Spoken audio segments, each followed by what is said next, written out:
Although I usually don't put up a lot of bold makeup, today I put a red lip on precisely because I'm going to be talking about infidelity. And I will explain the psychology of cheating through a 19th century Russian MILF. Because whether we'd like to admit it or not, infidelity is everywhere. It's one of those ugly, inescapable parts of life we can't seem to look away from. We see it splashed across headlines. Celebrity scandals like Shakira and her husband, or that one Maroon 5 guy who cheated on his super beautiful Victoria's Secret model wife with an influencer that is half his age. Anyways, and then we see it closer to home when we hear gossip about that one family in our parents' neighborhood that fell apart because someone cheated. And when we hear stories like that, or worse, when we go through that kind of heartbreak ourselves, we can't help but ask, how can someone do something so cruel to the person they claim to love? A lot of researchers have tried to answer this question. They've studied the psychology of cheating, pointing out patterns, traits, and risk factors that might predict who's more likely to stray. You've probably seen that one attractive researcher on Instagram Reels breaking it down with some depressing statistics. Infidelity runs in families. On average, people whose parents cheated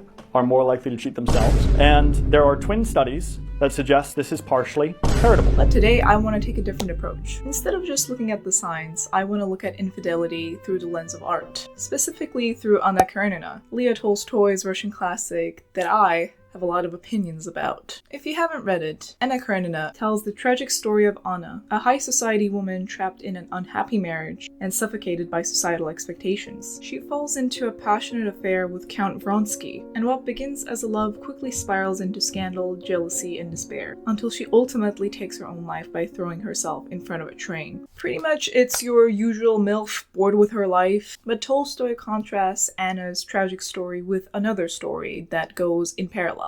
The grounded, sincere love between Konstantin Levin and Kitty Sherbatskaya, who are basically the most Mormon couple who aren't Mormon that you'll ever meet. Their marriage offers a glimpse of stability, faith, and emotional fulfillment, everything Anna's story lacks. The reason why Anna Karenina is often regarded as a timeless classic, at least to me, is because of its depiction of the characters' internal worlds. This is a lengthy book, guys. It's a whole chunk of a book. The copy I read was 964 pages. And perhaps the old, lengthy, meandering writing style with hundreds of pages dedicated to talking about Levin's farming side plot. Yes, hundreds of pages are dedicated to a side plot about a character just pulling weeds and cutting grass, away from the central plot of Anna and her infidelity, without something exploding or dying every 5 pages. You would think that this would be enough to lose my short attention span. But it didn't, because oh my god, are the characters in this book so well fleshed out. A lot of characters' insecurities and troubles are so tangible and so relatable that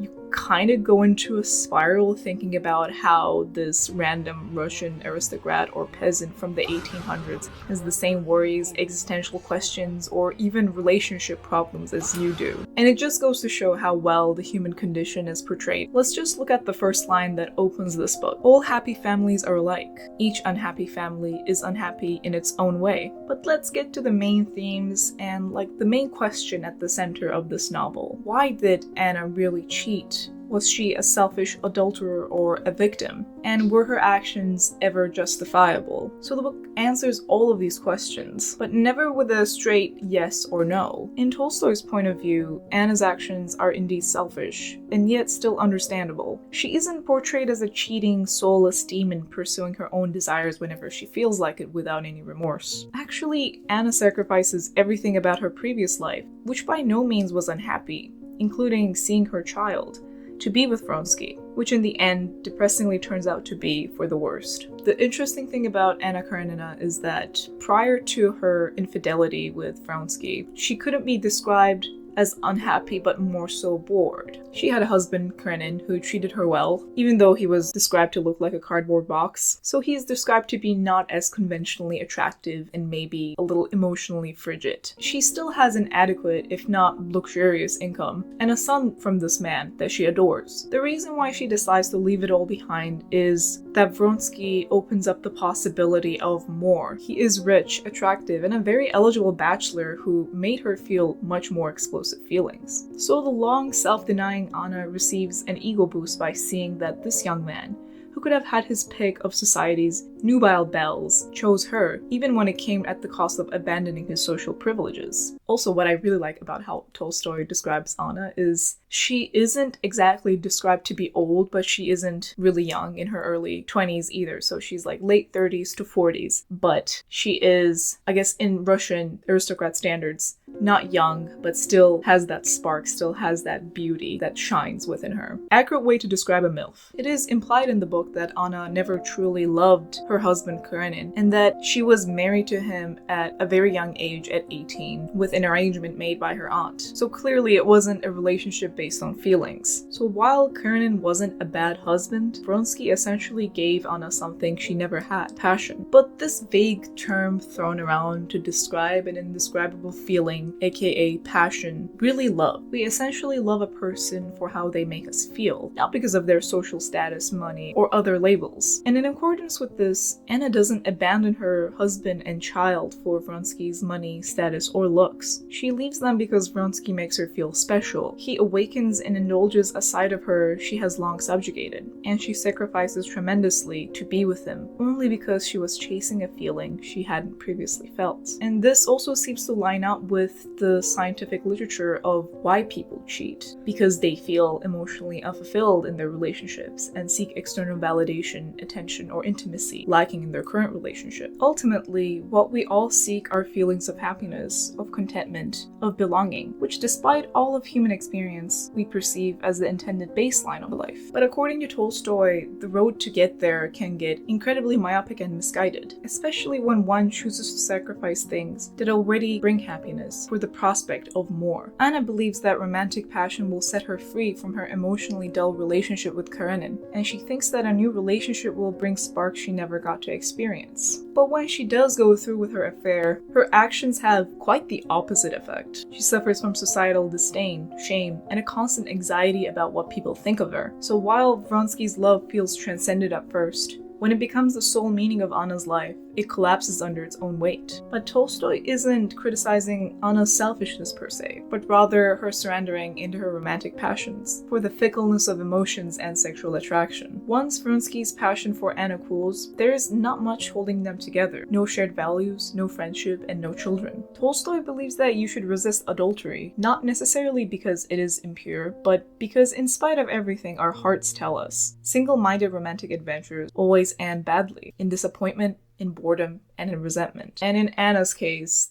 it's like much worse. Anna is shunned and shamed in her high-standing social circle for her actions, while her brother Oblonsky, who is also a known playboy and has admitted to being unfaithful to his wife multiple times, suffers no consequences. He resumes his life in Russian high society while Anna and Vronsky feel the need to move away to escape the judgment of prying eyes. She suffers greatly when she isn't allowed to see her son most of the time, and toward the end of the novel, her emotional spiral leads her to suspect Vronsky of cheating on her, leaving her in anguish and anxiety before she finally descends to end her life. Also, on a side note, I have to mention how well the female characters are written in this book. Many a times, I pause myself reading this book, absolutely bamboozled, because I'm thinking to myself, how does this man know a woman's inner world so well to describe it so tangibly? Like, how does this old as bones guy know exactly the mindset of a woman who's being passive-aggressive to their partner? And the answer to why is he actually doesn't really know. Let me explain. Tolstoy's wife, Sofia Tolstaya, is often never mentioned or even known when discussing Tolstoy, which is classic.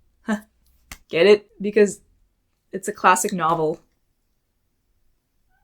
Okay. And maybe her not being mentioned would be understandable if she had no significant impact on Tolstoy's work. But on the contrary, Sofia was not just Tolstoy's wife. She was his editor, his proofreader, and his manuscript manager for decades. She hand-copied Anna Karenina in its entirety several times, because Tolstoy would constantly revise it. In Sofia's diaries, she describes staying up late copying and editing his drafts while managing the household and their children. In fact, some early pages of the manuscript shows Sofia's handwriting directly alongside Tolstoy's, proving how collaborative the process was. Literary scholars often note that Tolstoy's perfectionism made him extremely difficult to work with, and Sofia's patience and attention to detail ensure that Anna Karenina reached the level of polish it's known for. And interestingly, the main themes of the novel, which is marriage, love, and female suffering, reflect some of the tensions in their own marriage. Actually, on the eve of their wedding, Tolstoy gave Sofia his diaries that detailed his sexual relations with female servants. In Anna Karenina, 34-year-old Konstantin Levin, a semi-autobiographical character, behaves similarly, asking his 19-year-old fiancée Kitty to read his diaries and learn of his past transgressions. The diaries included the fact that Tolstoy had fathered a child by a woman who remained on the Yasnaya Polnaya estate. I guess men don't really change across the ages. But wait a second.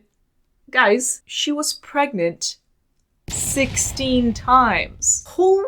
So this woman wasn't only working as the editor and the publishing manager of Tolstoy, but she was basically popping out babies like a kitty litter. This is what I'm talking about when I'm saying they're Mormons, alright? Aside from my tangent about Tolstoy's wife, Sofia, let's sum up this video. So what can Anna Karenina really teach us? I don't think it's really the moral dictatism that people make it out to be, where Tolstoy sits you down and force feeds you cheating bad, staying with your husband who has the personality equivalent of a card box is good. The story is, I think, more of a cautionary tale of what might happen if you give in to very natural desires that might arise in anyone and decide to push away what you already have for the sake of attaining a nebulous idea of more. Of how this idea of having more, whether it is more emotional fulfillment, more freedom, or more happiness, can be dangerous. But seriously, if you've ever been cheated on, maybe this work will give you some sort of solace or closure, knowing that the partner who cheated on you was chasing a fickle feeling and sacrificed something precious later to lose themselves both physically and mentally. And if you're someone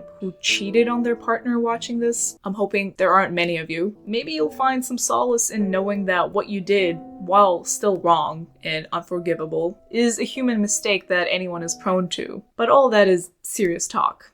In short, Anna Karenina has made me decide to become a MILF. Because boy, the way she is described when I'm 40 years old, I want someone to describe me like that. Not saying that I will cheat on my partner and jump in front of a train for regretting it afterwards. I just want to have this MILF spark that Tolstoy is talking about. Wait. How could you, Mojo? How could you? How could you cheat on the bee with the elephant plushie?